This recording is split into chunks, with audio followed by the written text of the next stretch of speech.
যাদেরকে সাহায্য করতে চান, আল্লাহ তাআলা যখন তার নিজের কোনো মানসা ইচ্ছা বাস্তবায়ন করতে চান, পৃথিবীর কোনো শক্তি যত বড় সুপার পাওয়ার হোক না কেন, আল্লাহ তাআলার চাওয়ার খেলাফ, আল্লাহ তাআলার চাওয়াকে রুখে দেওয়ার মতো কোনো শক্তি কারো নাই।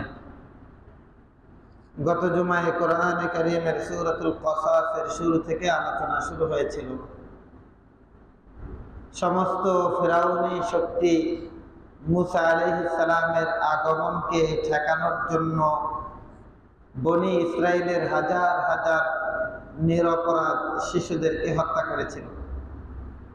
কিন্তু আল্লাহ তাআলা সমস্ত চ্যালেঞ্জকে উপেক্ষা করে আল্লাহ রাব্বুল আলামিন কত চমৎকারভাবে মুসা আলাইহিস সালামকে নদীতে ফেলানোর পর আবার শত্রুর ঘরে প্রতিপালন করলেন। তার নিজের মা তার সন্তানকে দুগ্ধ পান করাতেন, পারিশ্রমিকও আল্লাহ তাআলা ব্যবস্থা করে দিয়েছেন। এটা আল্লাহ তাআলা চান তাই পারেন। আল্লাহ তাআলার চাওয়াকে কেউ ঠেকাতে পারে না। আল্লাহ তাআলা কোরআনে কারীমের মধ্যে এই ধরনের ঘটনাগুলো এজন্য বর্ণনা করেছেন, পৃথিবীতে জাব্বার অনেক ধাপটশীল পরাক্রমশালী বাদশাহ অতিবাহিত হয়েছে, কিন্তু আল্লাহ রাব্বুল আলামিনের নাফরমানি করার কারণে আল্লাহ তাআলার শাস্তিকে কেউ রুখতে পারে নাই। আল্লাহ তাআলা যখন দুর্বলদেরকে তাদের মোকাবেলায় বিজয় দান করেছেন, কেউ তাদের বিজয়কে রদ করতে পারে নাই। তো মুসা আলাইহিস সালাম বড় হলেন, সুঠাম দেহের অধিকারী হলেন। এরপরে উভয় জায়গায় থাকতেন, ফিরাউনের বাড়িতেও যেতেন, আর তিনি যেই বাসায় দুধ পান করেছেন তার আসল বাড়ি মায়ের কাছে, সেখানেও থাকতেন। বনি ইসরাইলদের মানুষ নির্যাতিত হওয়ার কারণে মুসা আলাইহিস সালাম যেহেতু অন্যায়ের বিপক্ষে দাঁড়াতেন, তাকে কেন্দ্র করে তারা সমাবেত হতো। মুসা আলাইহিস সালাম যেহেতু মাজলুমের পক্ষে দাঁড়াতেন, যখনই কেউ মাজলুম হতো তো মুসা আলাইহিস সালামের কাছে এসে সাহায্যের আবেদন করত। তো সেই দৃষ্টিকোণ থেকেই তার বংশের বনি ইসরাইলের এক যুবক তার কাছে সাহায্যের আবেদন করলেন। কিপ্তি বংশের, ফিরাউনের বংশের লোকের মোকাবেলায়। তো সেই লোক বেশি কথা বলার কারণে মুসা আলাইহিস সালাম তাকে ঘুষি মারলেন, ওইখানেই মারা গেল। মুসা আলাইহিস সালাম ভীতিকর পরিস্থিতির মধ্যে রাত্রি যাপন করলেন। পরবর্তী দিন সকালবেলায় যেই লোকটা মুসা আলাইহিস সালামের বংশের ছিল, বনি ইসরাইলের বংশের, ও আবার মুসা আলাইহিস সালামের কাছে সাহায্যের জন্য আবেদন করলেন। মুসা আলাইহিস সালাম যখন ওই লোকটাকে বললেন, তুমি তো দেখতেছি আচ্ছা পাজি লোক, যে তুমি নিজেই প্রত্যেক দিন পারো না, শক্তি নাই, তো ঝগড়া ফাসাদের মধ্যে লিপ্ত হও কেন? মুসা আলাইহিস সালাম তাকে এভাবে স্পষ্ট করে বললেন। ফাসবাহা ফিল মাদিনাতি খাইফা ইয়াতারাক্কাবু, তিনি রাত্রি যাপন করতেছিলেন এমন ভাবে ভীত সন্ত্রস্ত অবস্থায়। আর ওই সময় আবার গতকালকে যেই লোকটা তার কাছে সাহায্যের আবেদন করলো, ফাইযাল্লাযী ইসতানসারাহু বিল আমসি ইস্তাসরিখুহু ক্বালা লাহু মুসা, মুসা আলাইহিস সালাম তাকে স্পষ্ট বলে দিলেন, ইন্নাকা লাগাওয়িয়্যুম মুবিন, তুমি তো আচ্ছা পাজি কোয়ালিটির লোক, ধোঁকাবাজ মনে হইতেছে, তোমার তো সুবিধাজনক মনে হইতেছে না। তুমি গতকালকেও এরকম ঝগড়ায় লিপ্ত হয়েছ, আর আজকেও দেখতেছি আবার। তো মুসা আলাইহিস সালাম যদিও তাকে মৌখিকভাবে তিরস্কার করেছেন, কিন্তু তাকে সাহায্যের জন্য আজকেও আবার আগিয়ে গেলেন। যখন তিনি মৌখিকভাবে তার বংশের লোকটাকে তিরস্কার করলেন, সে ভাবলো মনে হয় আজকে আমাকে শায়েস্তা করবে। তখন মূসা আলাইহিস সালাম তাকে বললেন যে তুমি তো সুবিধাজনক না। এই কথা বলার পর মূসা আলাইহিস সালাম যেই লোকটা তার এবং তার বংশের লোকটার শত্রু ছিল, অর্থাৎ ফিরাউনের বংশের লোক ছিল, মূসা আলাইহিস সালাম তাকে ধরার জন্য যখন অগ্রসর হলেন, ফালাম্মা আরাদা ইয়াবতিশা বিল্লাযী হুয়া আদুউল লাহুমা, উভয়ের শত্রু যেই লোক ফিরাউনের বংশের লোকটাকে ধরার জন্য যখন অগ্রসর হলো, ক্বালা ইয়া মূসা তুরিদু আন তাকতুলানি। গত জুমায় এই পর্যন্ত আলোচনা হয়েছিল, পিছন থেকে এইটুক বললাম যাতে করে আবার একটু মিল থাকে। মূসা আলাইহিস সালাম যখন তাকে ধরার জন্য অগ্রসর হলেন, তার লোকটাই, তার বংশের লোকটাই তাকে উল্টা যার পক্ষ নিয়ে শত্রুকে ধরার জন্য গেলেন, সে বলে ফেললো আতুরিদু আন তাকতুলানি, এই তুমি কি আমাকেও হত্যা করতে চাও? কামা কাতালতা নাফসাম বিল আমস, যেমনি ভাবে গতকালকে একটা লোককে তুমি হত্যা করেছো। ইন তুরিদু ইল্লা আন তাকুনা জাব্বারান, দেখছি তুমি তো চাচ্ছ প্রতাপশালী হওয়ার জন্য, তুমি তো দেখছি প্রতাপশালী, নিজের পাওয়ার দেখাইতেছ, জমিনের মধ্যে তোমার নিজের প্রভাব বিস্তার করতে চাইতেছ। আমা তুরিদু আন তাকুনা মিনাল মুসলিহিন, তুমি তো কি করতে চাইতেছ না, মানুষদের মধ্যে সংশোধন করতে চাইতেছ না। যখন এই কথা ওই লোকটা বলল, মূসা আলাইহিস সালাম গতকালকে একটা লোককে হত্যা করেছেন, পাশের থেকে এক লোক শুনে গিয়ে ফিরাউন এবং তার মন্ত্রী পরিষদ যারা ছিল তাদের কাছে বলার পরে ওই সময় তারা সাথে সাথে এই বিষয়টা নিয়ে বসলো, জরুরি পরামর্শে বসলো। জরুরি পরামর্শের মধ্যে সিদ্ধান্ত হয়ে গেল যে এই লোকটারে আর বাঁচিয়ে রাখা যাবে না। জন্ম ঠেকাতে পারেনি ঠিক আছে, কিন্তু এই লোক যেভাবে আমাদের কীর্তি ফিরাউনের বংশের লোকদেরকে গতকালকে একটা লোককে মেরেই ফেলেছে, আজকে আবার সে সামনে অগ্রসর হইতেছে, অতএব এইবার তাকে হত্যা করা হবে। এই যখন পরামর্শগুলো হয়ে গেল, ওয়াজা রাজুলুম মিন আকসাল মাদিনাতি ইয়াসা, তখন মূসা আলাইহিস সালামের বংশের একজন লোক দ্রুত মূসা আলাইহিস সালামের কাছে ছুটে আসলো। ক্বালা, ওই লোকটা মূসা আলাইহিস সালামকে বললেন, ইয়া মূসা, হে মূসা, ইন্নাল মালাআ, নিশ্চয় মন্ত্রী পরিষদে, ইয়াতামিরুনা বিকা, তোমার সম্বন্ধে এই ফয়সালা গ্রহণ করা হয়েছে, এই আদেশ দেওয়া হয়েছে, এই সিদ্ধান্ত গ্রহণ করা হয়েছে, লিয়াকতুলুকা, তারা তোমাকে হত্যা করবে, মূসা আলাইহিস সালামকে হত্যা করবে। তো এখন হত্যা যেন না হয় এই জন্য ওই লোকটা এসে মূসা আলাইহিস সালামকে পরামর্শ দিল, ফাখরুজ ইন্নাকা মিনান নাসিহিন, তুমি তাড়াতাড়ি শহর ছেড়ে পালায়ে যাও, শহর ছেড়ে পালায়ে যাও। এটা তো মিশরের ঘটনা ছিল, মূসা আলাইহিস সালামের জন্মস্থান। ওই সময় মিশরের বাদশা ছিল ফিরাউন। পুরা সিদ্ধান্ত ক্লিয়ার, যে জানিয়ে দেয়া হলো মূসা আলাইহিস সালামকে হত্যা করা হবে। ওই লোক ঘোষণা দেওয়ার পর যখন জানিয়ে দিল যে তোমাকে হত্যা করা হবে, তুমি দ্রুত শহর ছেড়ে চলে যাও। ফাখরাজা মিনহা খাইফান ইয়াতাআক্কাবু, অতঃপর মূসা আলাইহিস সালাম অত্যন্ত ভয়ের সাথে শহর ছেড়ে দিলেন।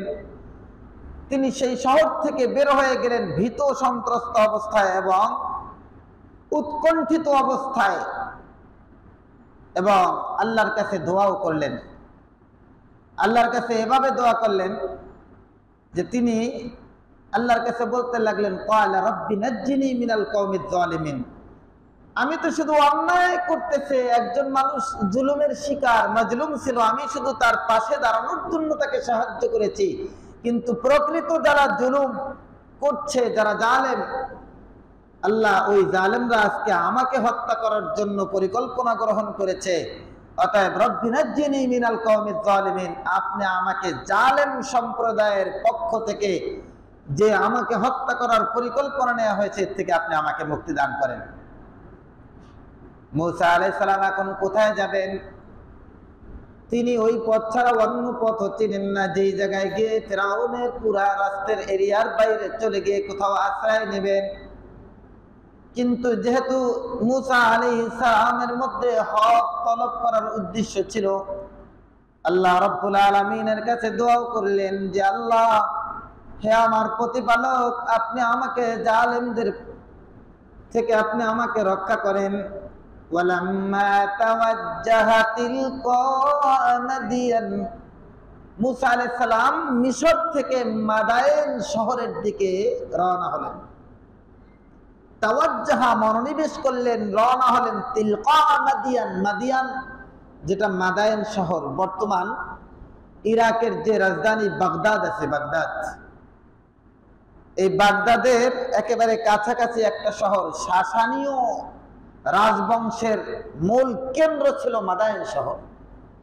ওই সময় ওই জমানায় মাদায়েন শহর ছিল পৃথিবীর মধ্যে অন্যতম একটা গুরুত্বপূর্ণ শহর, যেই শহরটা ছিল মোটামুটি প্রতাপশালীদের বাসস্থান। তখন মূসা আলাইহিস সালাম মিশর থেকে মাদায়েন শহরের দিকে রওনা হলেন। যেই শহরটা ছিল ওখানে অন্য অন্য নবীদেরকেও আল্লাহ তাআলা প্রেরণ করেছেন। যখন তিনি মাদায়েনের দিকে রওনা হলেন, তিনি বলতে লাগলেন, আসা রব্বি আইয়াহদিয়ানি সাওয়া'আস সাবিল। এখনের মতো এত পিচ ডালাই বিশ্ব রোড ছিল না, তখন জঙ্গল ছিল। জঙ্গলের ভিতর থেকে এরকম গিরিপথ, পাহাড়ের ভিতর থেকে গিরিপথ তৈরি হয়ে বিভিন্ন অঞ্চলে, এক অঞ্চল থেকে আর এক অঞ্চলে যাওয়া হতো।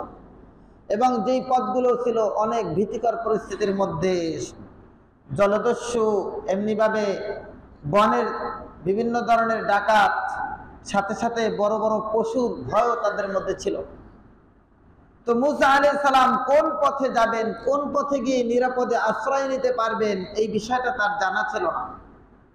আল্লাহ রাব্বুল আলামিনের কাছে আশা করে দোয়া করলেন, রব্বি আইয়াহদিয়ানি, আমার আশা যে আমার রব আমাকে পথ দেখাবেন, সাওয়া'আস সাবিল, সরল পথ, সঠিক পথ। তো মিশর থেকে মাদায়েন যদি স্বাভাবিক গতিতে উট বা হেঁটে হেঁটে আসে, মোটামুটি লাগাতার চলতে থাকে ৮-১০ দিনের পথ। ৮-১০ দিনে মিশরের এরিয়া, ওই অঞ্চল পেরিয়ে মাদায়েনের মধ্যে অবস্থান করতে পারবেন।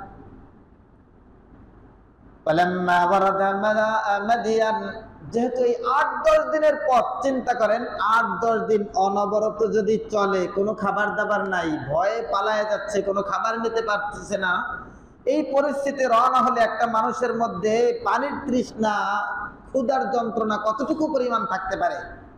এরপরে যখন তিনি মাদায়েনের কাছাকাছি আসলেন, মাদায়েনের একটা জলাশয়, যেই জায়গা থেকে মানুষ পানি গ্রহণ করে, এটা হতে পারে ঝর্ণা অথবা বড় কোনো কূপ, যেই জায়গা থেকে মানুষ নিজেরাও পানি নেয়, পশুদেরকেও পানি পান করায়, এবং সেখানে খুব ভিড় জমে। তো যখন তিনি মাদায়েন শহরে আসলেন, একটা জলাশয়ের কাছে, ওয়াজাদা আলাইহি উম্মাতান, সেখানে অনেকগুলো মানুষ পেলেন, মিনান নাসি ইয়াসকুন, যারা তাদের চতুষ্পদ জন্তুদেরকে পানি পান করাইতেছে। ওই কূপ থেকে পানি উঠাইতেছে বালতি দিয়ে, আর ওই পানি পশুদেরকে পান করাইতেছে। কারণ এখনের মতো এত নালা, এমনিভাবে পানির জায়গায় জায়গায় টিয়াবল বসানো, এরকম সুযোগ ছিল না সেই সময়। আল্লাহ রাব্বুল আলামিন এত সুন্দরভাবে উল্লেখ করেছেন যে ওইখানে যা দেখতেছেন মানুষরা একটা জলাশয় থেকে পানি পান করাইতেছে। ওয়াজাদা মিন দুনিহিম ইমরাতাইনি তাযুদান, ওইখানে ওই মানুষগুলো তো পানি পান করাইতেছে। স্বাভাবিকভাবে ওই সময়ও হযরত মূসা আলাইহিস সালামকে আল্লাহ তাআলা কি দেন নাই? নবুয়ত দান করেন নাই। তো আল্লাহর দিকে শুধু আশা করতেছেন, কারণ তার তো অনেক আগে থাকতেই, আপনারা জানেন, এই ইতিহাস পড়েছেন, তার মাকে জিজ্ঞাসা করছে, তোমার রব কে? বলছে তোমার বাবা। তো বলছে তোমার বাবার রব কে? তো এইভাবে একটা একটা করতে করতে মুসা আলাইহিস সালাম তখন থেকে নিয়ে চিন্তা লাগলেন যে হয়তো এই নক্ষত্রগুলো রব হবে। তো নক্ষত্র না, এরপরে যখন চন্দ্র যেটা হারিয়ে গেছে, আবার সূর্য।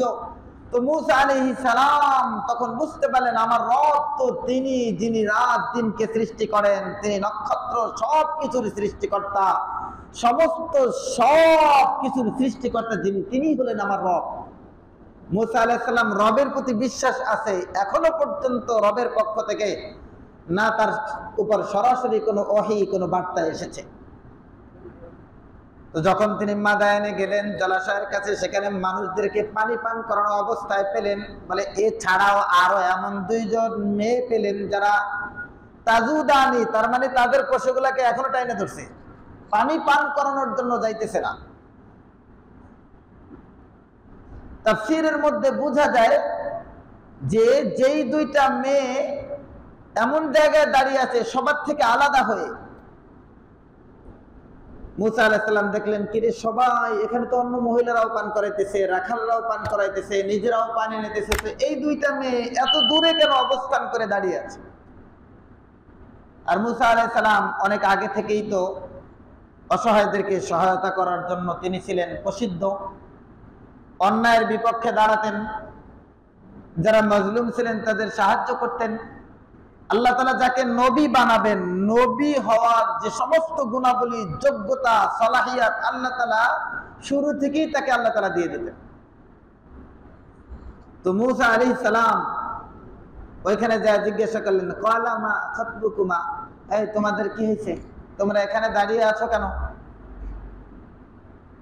ক্বালাতা, ওই দুইটা মহিলা, যে দুইটা মেয়ে, তারা বললেন লা নাসকি হাত্তা ইউসদিরার রিআ, আমরা ততক্ষণ পর্যন্ত আমাদের প্রাণীদেরকে, পশুদেরকে পানি পান করাতে পারি না, বকরি উটগুলোকে পানি পান করাতে পারি না, যতক্ষণ পর্যন্ত এখানে রাখালরা পানি পান করে সরে যায় ততক্ষণ পর্যন্ত আমরা পানি পান করানোর মতো কোনো সুযোগ পাই না। আর তাদের মুখোশ ঢাকা ছিল, এটা বোঝা যাচ্ছে পরবর্তী রিওয়ায়াত দ্বারা। ওয়া আবুনা বলছে এখানে যাতে করে আমার পাল্টা প্রশ্ন মুসা আলাইহিস সালাম না করতে পারেন, জবাবটা বর্ণনার মধ্যেই ছিল, ওয়া আবুনা শাইখুন কাবীর, আর আমাদের পিতা, আমাদের যে দুই বোন, এর যে পিতা তিনি অতি বৃদ্ধ, শাইখুন কাবীর বলছেন, তার মানে অনেক বৃদ্ধ, নড়াচড়া করতে পারেন না। যদি নড়াচড়া করতেন তাহলে তিনি নিজেই এসে পশুদেরকে পানি পান করাতেন। আর আমরা আসছি, আমরা তো অন্য মহিলাদের মতো এটা পারিও না যে ঠেলা গুতা দিয়ে ওখান থেকে সরায়া তারপরে আমরা আগে পশুদেরকে পানি পান করাবো, এটা পারতেছি না। ফাসাকালাহুমা, মুসা আলাইহিস সালাম দেখলেন যে দুইটা মেয়ে তো আসলে অসহায়ের মতো এবং দুর্বল, পর্দানিশী।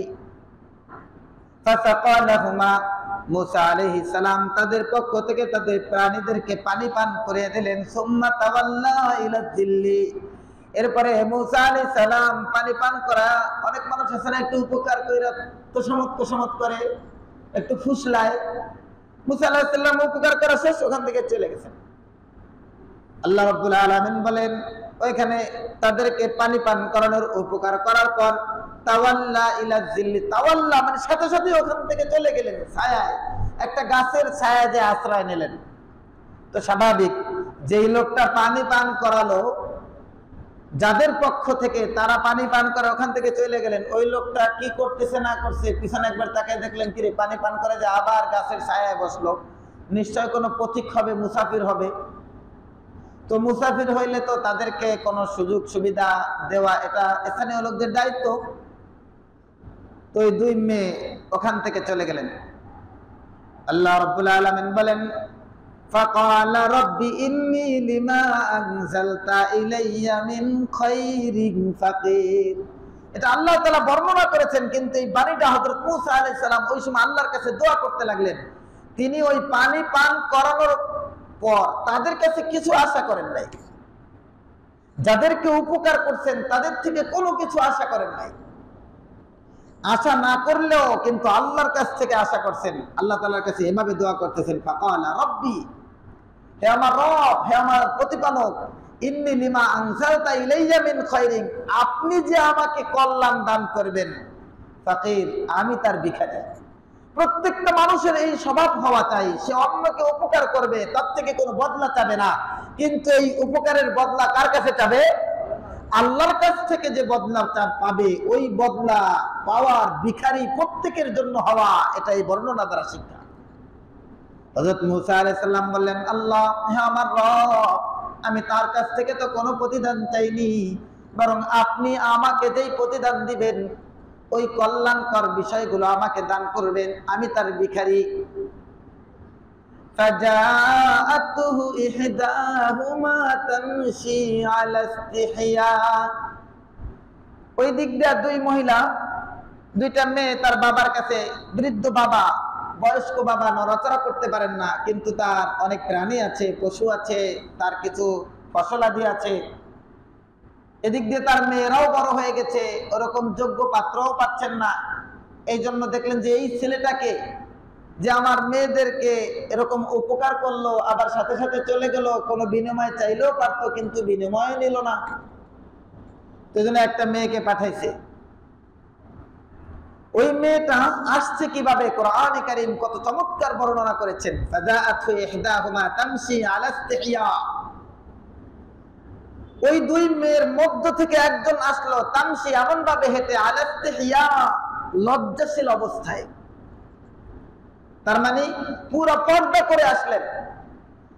একজন পর্দানিশী মহিলা যেভাবে আসে ঠিক ওইভাবে আসলেন, মুখ ঢেকে আসলেন। এসে সুন্দর করে বললেন, ইন্না আবি ইয়াদউকা, আমার পিতা আপনাকে ডাকছে, লিয়াজিসিয়াকা আজরা মা সাকাইতা লানা, আপনি যে আমাদের পক্ষ থেকে আমাদের পশুদেরকে পানি পান করিয়ে দিয়েছেন, যাতে করে এটার প্রতিদান আমার বাবা আপনাকে দিতে পারে, এই জন্য আমার বাবা আপনাকে ডাকছে। মুসা আলাইহিস সালাম তো কোনো প্রতিদান দেবে না, কিন্তু আল্লাহর কাছ থেকে যখন দোয়া করছেন, আরো তিনি মিশর থেকে পালিয়ে আসছেন, নিরাপদ একটা আশ্রয় দরকার। মুসা আলাইহিস সালামকে যখন তার বাবা ডাকছে, মুসা আলাইহিস সালাম এই দাওয়াতটাকে সাদরে গ্রহণ করেছেন। ফালাম্মা জাআহু, তিনি তো লজ্জাশীল অবস্থায় আসছেন, কিন্তু মুসা আলাইহিস সালাম তাকে বললেন, ফালাম্মা জাআহু ওয়া কাসসা আলাইহিল কসাস। তো মুসা আলাইহিস সালাম তাকে যখন এই কথাগুলো বললেন, অর্থাৎ ওই মেয়েটা মুসা আলাইহিস সালামকে বললেন, মুসা আলাইহিস সালাম তাকে আগে আগে হাঁটায় দিয়া নিজে পিছনে পিছনে হাঁটবেন, এটা মুসা আলাইহিস সালামের গায়রাত, আত্মমর্যাদায় লাগলো। যে স্বাভাবিক একটা অপরিচিত মহিলা, আমি যদি সামনের রাস্তা দেখতে যাই, হয়তোবা তার দিকে অনাকাঙ্ক্ষিত ভাবে কোনো না কোনো জায়গায় তার দিকে নজর পড়ে যাবে। এই জন্য তিনি বললেন,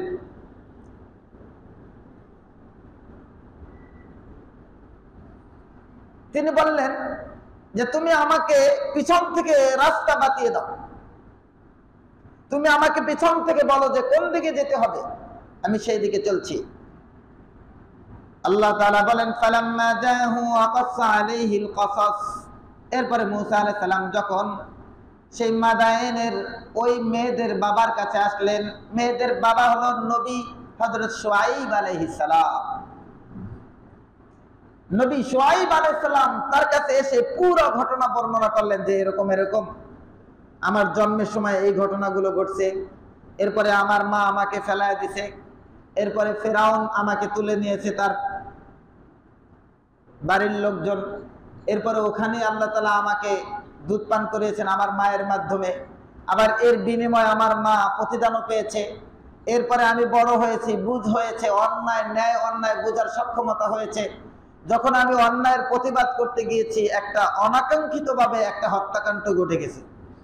তো পুরো ঘটনা খুলে বলার পর শুআয়ব আলাইহিস সালাম বলেন, ক্বালা লা তাখাফ, তুমি কোনো ভয় করো না, নাজাউতা মিনাল কওমিজ জালিমিন, তুমি জালেম সম্প্রদায় থেকে মুক্তি পেয়েছো, কারণ এইখানে ফিরাউনের অধিকার চলে না, তার ক্ষমতা এখানে চলে না। ক্বালাত ইহদাহুমা ইয়া আবাতি ইস্তাজিরহু ইন্না খায়রা মান ইস্তাজারতাল কাওয়িয়ুল আমিন। অনেকদিন যাবত তার বাবা কোনো একটা সৎ লোককে, ওই মেয়ের বাবা সৎ লোককে কাজের লোক হিসাবে নিযুক্ত করবেন, এটা আলোচনাও চলতেছে। তো এই কথাটা আবার মনে করিয়ে দিলেন মেয়ে। ক্বালাত ইহদাহুমা, তাদের মধ্যে থেকে, দুই মেয়ের মধ্যে থেকে একজন বললেন, ইয়া আবাতিস, হে আমার পিতা, ইস্তাজিরহু, আপনি তাকে কাজের পারিশ্রমিকের বিনিময়ে রেখে দেন না। ইন্না খায়রা মান ইস্তাজারতা, কারণ আপনি তো যাকে পারিশ্রমিকের বিনিময়ে রাখবেন, কাজ দিবেন, কওয়িয়ুল আমিন, সে শক্তিশালীও হতে হবে, আবার আমানতদার, আমিন, বিশ্বস্ত হতে হবে। এই দুইটা গুণই তার মধ্যে আছে। ক্বালা ইন্নী উরিদু আন উনকিহাকা, আল্লাহ রাব্বুল আলামিন ওই সময়, যে সময় পৃথিবীতে এত মানুষজন ছিল না, জায়গায় জায়গায় কিছু বসতি ছিল এবং কিছু কিছু অনেক দূর দূরান্তে বিভিন্ন শহরগুলো সুন্দরভাবে সুসজ্জিত ছিল।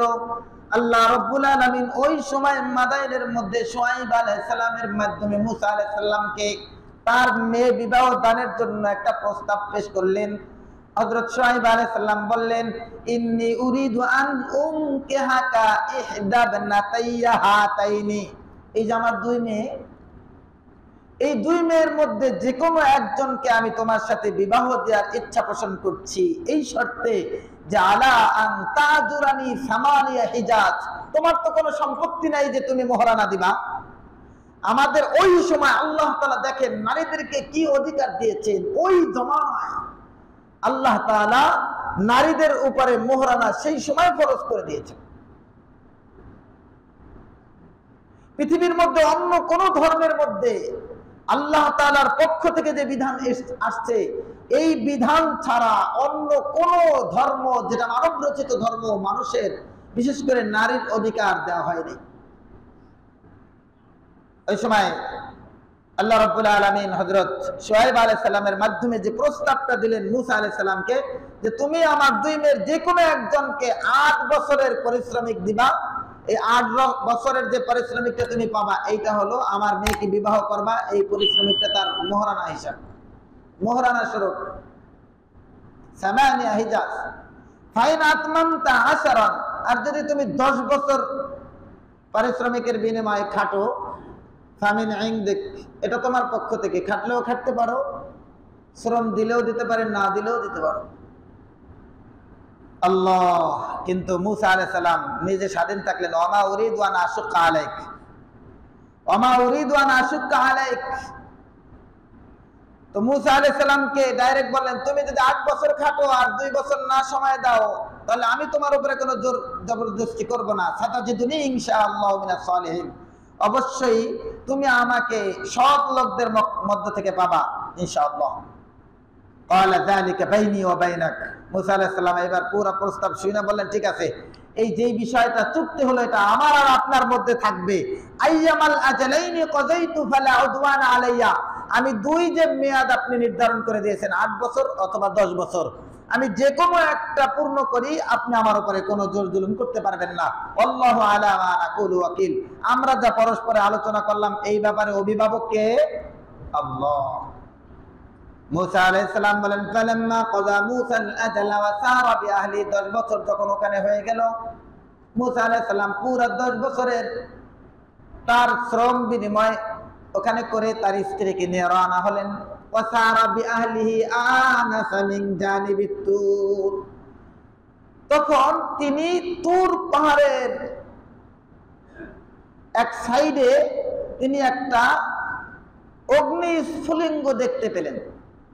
ক্বালা লিআহলিহি, তার স্ত্রীকে বলল, ইমকুসু, এখানে থামো, ইন্নী আনাস্তু নারা, আমি ওখান থেকে একটা আগুন দেখতে পেয়েছি, লাআল্লি আতীকুম মিনহা বিখাবারিন, নিশ্চয় আমি ওখান থেকে কোনো একটা সংবাদ নিয়ে আসতে পারবো। আও জাযওয়াতিন মিনান নার, অথবা আগুনের একটা অন্ধকার, যেহেতু আগুনের কোনো একটা খণ্ড নিয়ে আসলাম, আরো শীতের রাত্রি, লাআল্লাকুম তাসতালুন, যাতে করে তুমি এই আগুনের খণ্ড দিয়ে তুমি কি করতে পারো, আগুনের তাপ গ্রহণ করতে পারো। ঠিক ওই সময় আবার মুসা আলাইহিস সালামের বাচ্চা জন্মগ্রহণ করবে, ঠিক ওই একই সময়। ফালাম্মা তাহা, যখন তিনি ওই জায়গাটা আসলেন, ওই তুর পাহাড়ের, নুদিয়া মিন শাতিল ওয়াদিল আইমানি ফিল বুকাতিল মুবারাকাতি মিনাশ শাজারা, তুর পাহাড়ের বরকতময় উপত্যকার ডান পাশের একটা গাছের পক্ষ থেকে, গাছের থেকে একটা আওয়াজ আসলো, ডাকা হলো, ডাক দেওয়া হলো, ইয়া মূসা। এই ডাকটা কে দিলেন বলেন? আল্লাহ। আল্লাহ রাব্বুল আলামিন এইবার মূসা আলাইহিস সালামকে ডাকলেন, ইন্নী আনাল্লাহ, নিশ্চয় আমি আল্লাহ রব্বুল আলামিন, সমস্ত জগতের প্রতিপালক। এই হলো সর্বপ্রথম মূসা আলাইহিস সালামকে কি করলেন আল্লাহ তাআলা? ওহী নাজিল করার জন্য তার একটা প্রাপ্ত বয়সে পৌঁছেছে, নবুয়তের বয়সে পৌঁছেছে। আল্লাহ তাআলা তাকে এবার নবুয়ত দেওয়ার জন্য ওই জায়গায় ডাকলেন। আল্লাহ। এরপরে মূসা আলাইহিস সালাম ওইখানে যে আল্লাহর পক্ষ থেকে আওয়াজ শোনার পর আল্লাহ তাআলা বললেন, ওয়ান আলকি আসাকা। মূসা আলাইহিস সালাম যেহেতু হাতে লাঠি রাখতেন একটা, ওই লাঠি অনেক সময় এই লাঠি দিয়ে কি করতেন, এই বিষয়গুলো মূসা আলাইহিস সালাম আল্লাহর সাথে বেশি বেশি কথা বলতেন। এই অন্য কোন নবীরা যতটুকু বলতেন অতটুকু উত্তর দিতেন, যতটুকু চাইতেন অতটুকু বলতেন, কিন্তু মূসা আলাইহিস সালাম ছিলেন কালিমুল্লাহ, আল্লাহর সাথে বেশ কথোপকথন করতেন। একবার জিজ্ঞাসা করছেন আল্লাহ তাআলা, মা তিলকা বিয়ামিনিকা ইয়া মূসা, অন্য জায়গায়, হে মূসা তোমার হাতে কি? উত্তর জিজ্ঞাসা করছেন যে তোমার হাতে কি? তো হাতে যেটা আছে শুধু একটু বলতে পারতেন, ক্বালা হিয়া আসাই।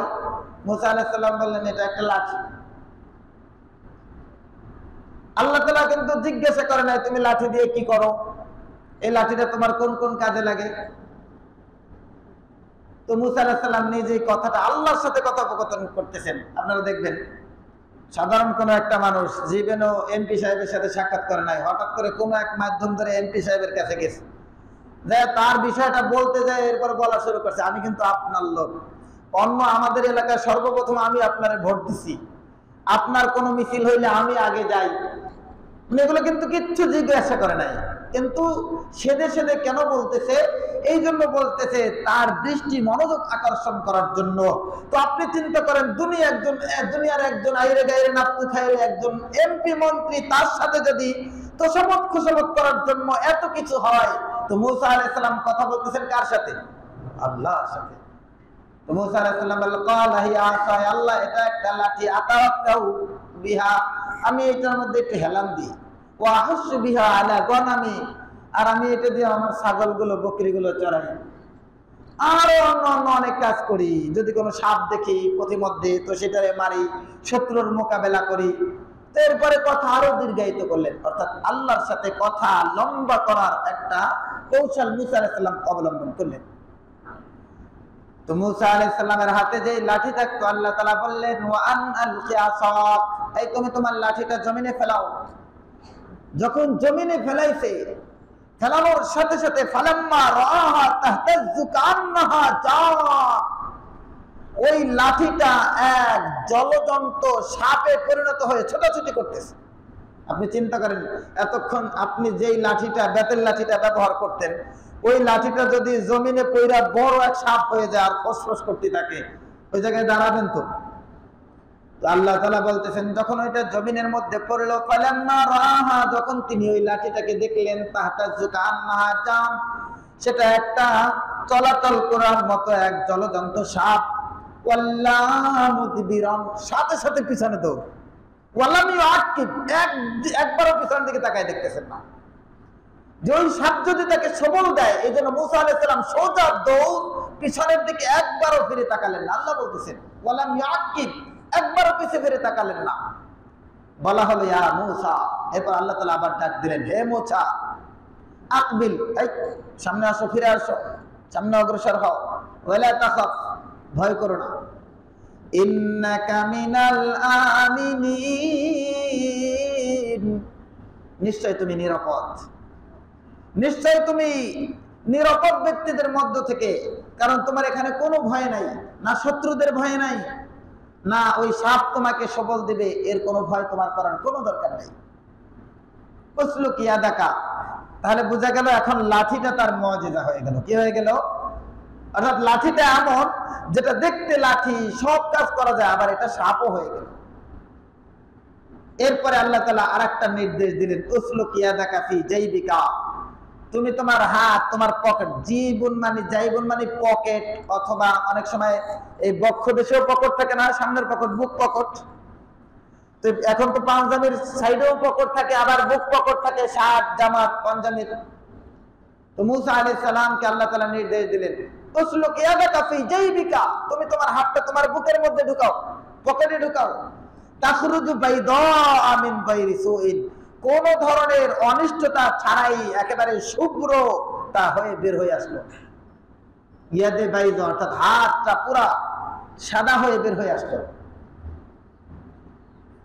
এরপরে ওয়াদমুম ইলাইকা জানাহিকা মিনার রাহব, এরপর আল্লাহ তাআলা বলেন, আচ্ছা তুমি তো ভয় পাইতেছো, ঠিক আছে, তুমি তোমার হাতটা তোমার বুকের সাথে মিলাও। দেখেন না এখনো অনেকে নামাজের পরে হাত দিয়ে এরম দেয়, দেখছেন কিনা?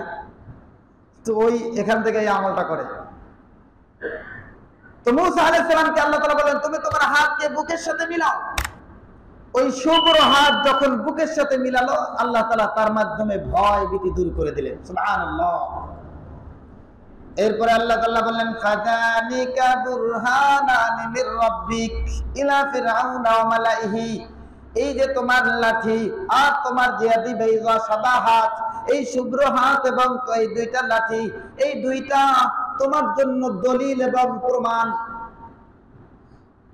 ইলা ফিরআউনা, তুমি এই দুই প্রমাণ নিয়ে ফিরআউনের কাছে যাও, ওয়া মালাইহি এবং তার মন্ত্রী সভাদের কাছে যাও, যা বলো আল্লাহ তাআলা আমাকে কি করছেন? নবুয়ত দান করছেন।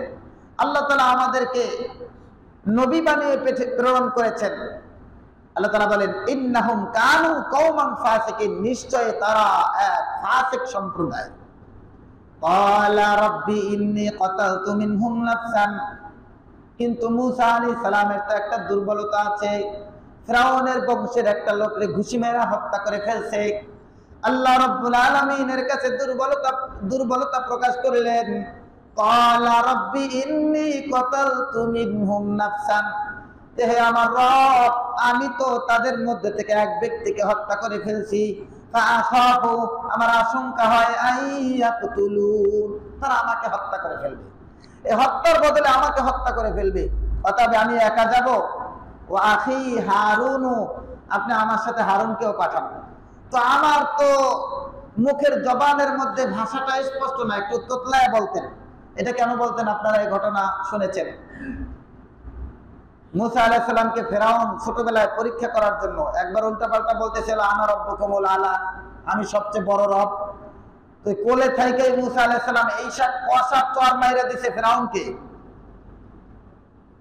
এই চর মারার কারণে ফিরআউন ভয় পাইছে যে এত ছোট মানুষ এত জোরে চর দিল কেমনে? যে লোকটা বড় হওয়ার পর এক ঘুষিতে একজন মইরা যায়, আপনি কি মনে করেন ছোটবেলায় কম ছিল না? তো ফিরআউনকে এক চর দিছে। ফিরআউন ওই সময় চিন্তা করলো, এ তো নিশ্চয়ই আমার শত্রু, যাকে হত্যা করার জন্য আমি এত সন্তানকে হত্যা করলাম, এটাই মনে হয় সেইটা। তো মূসা আলাইহিস সালামকে পরীক্ষা করার জন্য একটাই পানি আর একটাই আগুন রাখলো। তারপর মূসা আলাইহিস সালাম ঠিকই পানির দিকে হাত যাচ্ছিল, জিবরিল আমিন এসে আগুন মুখ করে ধরে ওইটা মুখের মধ্যে ঢুকাই দিছে, যাতে করে বাচ্চা বুঝে না, এটা ফিরআউনের কাছে স্পষ্ট হয়ে যায়। ওই আগুন যখন মুখে দিয়েছে, জবান এরপর থেকে অস্পষ্ট হয়ে গেছে, কথা বললে ভালো বোঝা যেত না। আল্লাহ রাব্বুল আলামিনের কাছে মূসা আলাইহিস সালাম দরখাস্ত পেশ করেছেন, ওয়া আখি হারুন, আল্লাহ আমারে তো আপনি ফিরআউন এবং তার মন্ত্রী সভাদের কাছে পাঠাচ্ছেন, অতএব আমার ভাইকেও আমার সাথে পাঠিয়ে দেন। হুয়া আফসাহু মিন্নি লিসানা, তিনি ভাষাগত দিক দিয়ে, বলার দিক দিয়ে স্পষ্ট ভাষী সে, কারণ আমি যা তো তাদেরকে বুঝাইতে পারবো না, আমার কথা তো যেটা বলবো হয়তো ওটা বুঝবে না, যে আমাকে নবী হিসাবে পাঠানো হয়েছে। ফাআরসিলহু মাই রিদান ইউসাদ্দিকুনি, আপনি তাকে আমার সাথে সাহায্যকারী হিসাবে আমার সাথে পাঠিয়ে দেন। ইন্নী আখাফু আইয়ুকাযযিবুন, আমার একটু আশঙ্কা হয়, একটু ভয় হয় যে তারা আমাকে অস্বীকার করে কিনা।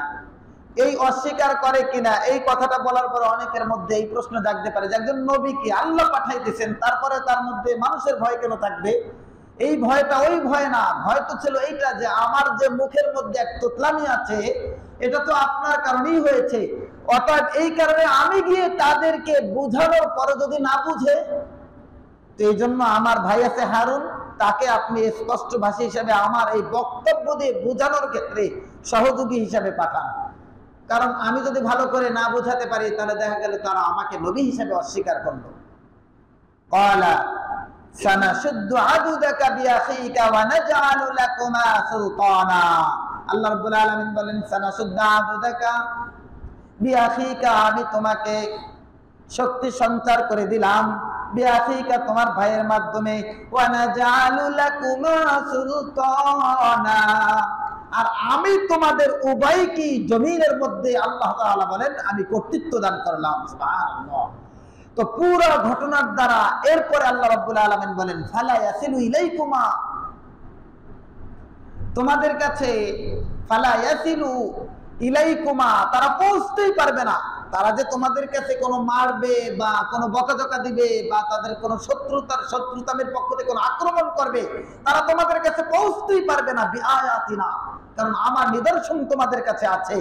আনতুমা ওয়া মানিত্তাবাকুমা মিনাল গালিবুন।